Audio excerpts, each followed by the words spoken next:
Are you looking for relevant healthcare information? Log on to MediCircle and watch experienced medical professionals talking on common healthcare topics. Stay informed, stay healthy, stay tuned to MediCircle. MediCircle में हम अपने दर्शकों के लिए सभी trending स्वास्थ्य संबंधी विषयों को लाने के लिए लगातार काम कर रहे हैं। एक स्वस्थ रोग मुक्त जीवन जीने के लिए आपको जागरूक करने के लिए आवश्यक समाचारों और विचारों को आपके ध्यान में लाना हमारा प्राथमिक उद्देश्य है।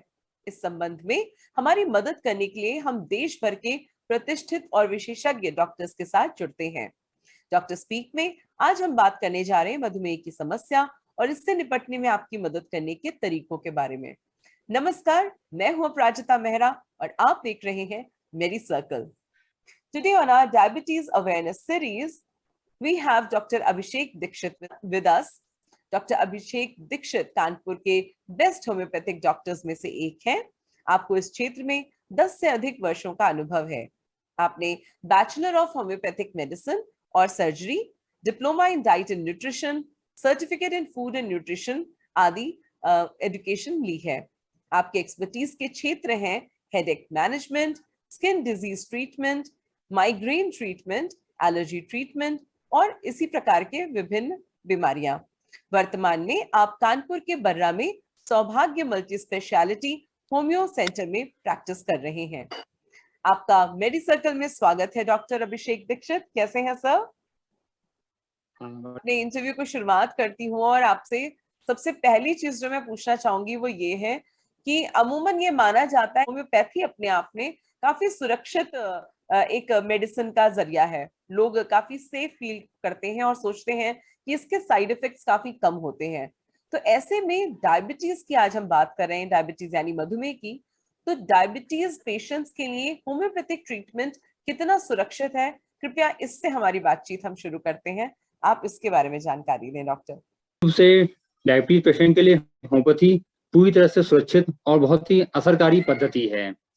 जैसा कि हम जानते हैं कि इस समय अपने पूरे विश्व भर में होम्योपैथी की प्रसिद्धि काफी बढ़ती आ रही है और क्योंकि इसमें काफी कम मात्रा में साइड इफेक्ट रहते हैं, इनको नुकसान कम रहते हैं और ये हर तरह के वर्ग के लिए, जैसे अपना अपर कास्ट हो गया, मिडिल हो गया, लोअर हो गया, तो सबकी पहुंच के रीच में रहती है, इसलिए काफी इफेक्टिव और काफी असरदारी रहती है।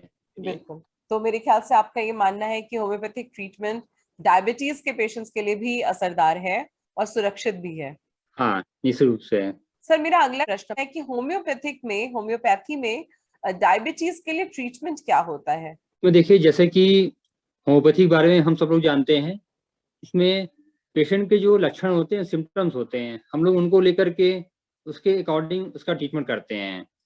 तो जैसे कि डायबिटीज के 4-5 पेशेंट हैं, लेकिन उन चारों पांचों की दवाएं एक जैसी नहीं होगी। उनकी दवाएं पेशेंट की उम्र कितनी है, पेशेंट का डील डॉल किस तरह का है, बहुत ज़्यादा मोटापा है या बहुत दुबला पतला है, या डायबिटीज के अलावा उसको साथ में कोई दूसरी बीमारी तो नहीं है या बहुत ज़्यादा ओबेसिटी तो नहीं है, तो इसके अकॉर्डिंग होम्योपैथी में इसकी दवाइयाँ चेंज होती हैं।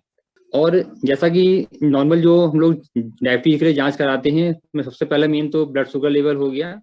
एक तो तत्काल का ब्लड शुगर लेवल रहता है, दूसरा रहता है अपना HbA1c, इसलिए 3 महीने की लगभग एवरेज ब्लड शुगर उसमें आ जाती है। और उसी के अकॉर्डिंग हम लोग केस टेकिंग, सबसे पहले पेशेंट जब आता है हम लोग प्रॉपर केस टेकिंग करते हैं, उनके सिम्टम्स को नोट डाउन करते हैं और उसी के अकॉर्डिंग सबसे मोस्ट सूटेबल होम्योपैथिक मेडिसिन जो उसको सूट करती है वो फिर हम प्रिस्क्राइब करते हैं और उसके बाद उसका रिजल्ट काफी अच्छा मिलता है हम लोग को इसका। तो होम्योपैथिक में एकदम कस्टमाइज ट्रीटमेंट होता है, प्रति व्यक्ति हर मरीज के हिसाब से ट्रीटमेंट बदल जाता है जैसा कि आपने बताया। तो बहुत ही स्पेसिफिक और टेलर मेड दवाइयां होती हैं। ऑलराइट, अभी मैं आ चुकी हूँ दवाई की ओर। तो इस ट्रीटमेंट प्रोसेस प्रक्रिया के बाद कुछ ऐसी दवाइयां तो जरूर होंगी डॉक्टर साहब जो जनरली डायबिटीज के पेशेंट्स को रिकमेंड करते हैं या आप लोग लिखते हैं। हम जानना चाहेंगे कुछ उन दवाओं के बारे में। निश्चित रूप से इसमें होम्योपैथी में डायबिटीज के लिए काफी अच्छी अच्छी दवाइयाँ रहती हैं। इसमें सबसे पहला नाम आता है साइजीजियम जम्बोलाइनम। आम भाषा में कह सकते हैं कि अपने जामुन के पेड़ की गुठली से दवा बनती है ये, और इसका हम लोग मोस्टली मदर टीचर यूज करते हैं। और जैसा कि हम लोग देखा कि मोस्ट कॉमन टाइप 2 वाली डायबिटीज सबसे ज़्यादा कॉमन रहती है, टाइप 1 वाली कॉमन कम रहती है। तो टाइप 2 वाली जो पेशेंट रहते हैं उनमें इसका साइजिन जम्बोलाइनम का बहुत अच्छा असर रहता है। और दूसरी मेडिसिन में हम लोग आते हैं इसमें एब्रोमा अगस्टा। इसमें रहता है कि अगर पेशेंट को डायबिटीज है और साथ में कमजोरी और वीकनेस बहुत ज्यादा है तो फिर हम लोग इसके साथ में एब्रोमा अगस्टा का यूज करते हैं। और मेडिसिन में आते हैं इसमें सिफ्लेंड्रा मदर टिंचर का प्रयोग करते हैं इसके लिए। इसमें इसके कमजोरी के साथ में व्यक्ति को भूख कम लगना, पानी की प्यास बहुत ज्यादा बढ़ जाना, कई बार होता है कि जीभ तालू में चिपकने का मन करता है कि चिपक जैसे लगती है, तो उसमें हम लोग सिफ्लेंडा यूज करते हैं। और इसके साथ में मैं बताना चाहूंगा कि मेन होम्योपैथी में जैसा कि हमने पहले बताया कि पेशेंट के सब सिम्टम्स नोट डाउन करके उसी के अकॉर्डिंग प्रॉपर टेस्टिंग करके जो सबसे मोस्ट सुटेबल मेडिसिन रहती है हम लोग उसका प्रयोग करते हैं। उसमें बाद में हम लोग जैसे फास्फोरस है, जिम्नेमिया है, पैंक्रियाटिनम 30 पोटेंसी में, in different type of medicine का अकॉर्डिंग टू उनके सिम्टम्स के आधार पर प्रयोग करते हैं। और इसके साथ में दवा होम्योपैथी में एक विशेष ध्यान रखना पड़ता है, दवा खाने के 10 मिनट पहले और 10 मिनट बाद तक कोई चीज नहीं खानी होती है। जिस टाइम पर दवा खाएं उस टाइम पर मुंह में साफ हो, उस समय कोई पान मसाला वगैरह या और कोई चीज मुंह में ना हो उस टाइम पर हो, ऐसा ध्यान रखा जाता है इस चीज का। तो इसमें अगर पेशेंट खान पान का परहेज के साथ में इसका प्रयोग करता है तो बहुत जल्दी और काफी अच्छे तरीके से होम्योपैथी दवाई के माध्यम से इस डायबिटीज वाले डिसऑर्डर को हम लोग काफी कम कर सकते हैं और कवर कर सकते हैं इस चीज को। बहुत अच्छा आपने बताया डॉक्टर साहब कि क्योंकि होम्योपैथी बहुत ही ज्यादा स्पेशलाइज्ड एक विधि है और इसमें हर प्रति मरीज के हिसाब से उसके सारे सिम्टम्स को, सारी चीजों को उसके गौर करके उसके बाद एक दवाई मेडिसिन जो बताई जाती है। तो यहाँ पे आपने जो दवाइयां बताई हैं उनको भी बिना अपने होम्योपैथी के डॉक्टर से, आप बिना रिकमेंडेशन के, उनके लिखे बिना, उनके एडवाइस के बिना आप अपने मन से ना लें। हमारे दर्शकों को मैं ये सलाह देना चाहूंगी क्योंकि आपकी जितनी चीजें वो ऑब्जर्व करेंगे, पूछेंगे, उसके हिसाब से वो इसको आपको रिफर करेंगे या आपको रिकमेंड करेंगे। तो आपके लिए जरूरी है कि आप होम्योपैथिक अपने डॉक्टर से पहले जाके मिलें और उसके बाद ही कोई इनमें से दवाइयों का सेवन करें। सर, मेरा अंतिम प्रश्न अब आपसे है। आपने अभी अभी कुछ खान पान के बारे में बात की, तो इसी अंतिम प्रश्न के साथ हम इस कंक्लूड करेंगे इस इंटरव्यू को कि डायबिटीज के लिए होम्योपैथिक ट्रीटमेंट में भोजन पर कोई खास रेस्ट्रिक्शन है, कोई खास तरीके का खान पान या परहेज है, तो आप ये बताएं हमें। निश्चित रूप से इसमें डाइट का, चूंकि डायबिटीज जो समस्या है अपने डाइजेस्टिव सिस्टम पाचन संस्थान की समस्या है, तो जब डाइजेस्टिव सिस्टम सही रहेगा तो डायबिटीज भी कंट्रोल में रहेगी। और खासतौर से इसमें जो भी चीजें बॉडी के अंदर सुक्रोज लेवल, ग्लूकोज लेवल जो भी चीजें बढ़ाती हैं उसमें इस पर ध्यान रखना रहता है। जैसे इसमें चीनी से बने हुई चीजें हो गई, गुड़ हो गया, शहद हो गया। कई बार लोग चीनी को तो याद रखते हैं लेकिन अपने गुड़ और शहद को भूल जाते हैं। लेकिन वास्तविकता ये है कि चाहे गुड़ हो चाहे शहद हो, इनसे भी शुगर का लेवल बढ़ता जाता है। और आजकल जैसे कि गर्मी के मौसम में गन्ने का रस बाहर बहुत मिल रहा है, लेकिन डायबिटीज वालों को थोड़ा सा इसमें अपने जी पर संयम रखना रहेगा कि गन्ने का रस हो गया, और जैसे मीठी में आम हो गया, केला हो गया, लीची हो गया, ये चीजें थोड़ा सा इनको कम लेना रहेगा।